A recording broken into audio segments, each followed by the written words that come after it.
Masama raw ang loob ni Compostela Valley Governor Arturo Uy sa naganap na barikada ng mga residenteng nasalanta ng bagyong Pablo. Ay sa kanya, marami raw ang nakilahok sa protesta dahil sa kumalat umanong usap-usapang may mga politikong darating para mamigay ng pera. Darito ang report. Kasama ang ilang militanteng grupo, mahigit 2,000 residenteng nasalanta ng bagyong Pablo ang nagbarikada sa Monte Vista, Compostela Valley. Daing nila, isang buwan matapos silang masalanta, di pa raw naabot ng tulong ang ilang lugar dahil itinatago mano ang relief goods ng ilang lokal na opisyal.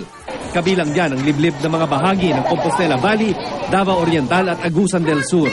Makaigo pa yan ng 2 kilo o 5 bata. Isa kasi mana.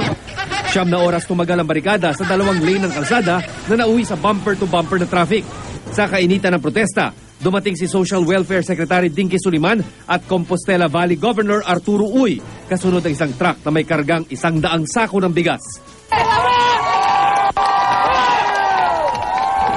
Namahagi rin ng 1,900 food packs sa mga nasalanta.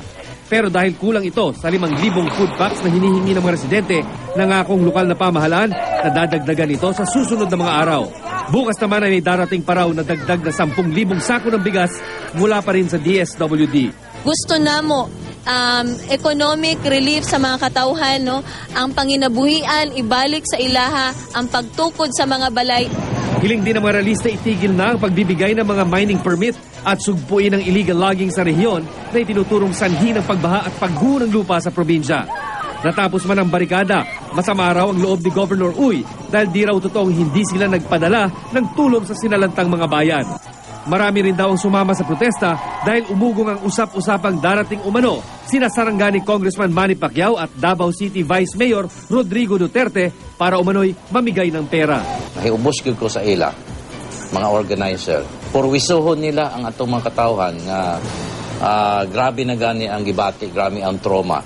Ila pang atikon nga naimuabot nga mga famous personalities, mahatag relief goods para lang yun makamas sila og support. Sinisiga pa rin namin kuhanan ng pahayag sina Pacquiao at Duterte. Para sa saksi, Chino Gaston nag-uulat.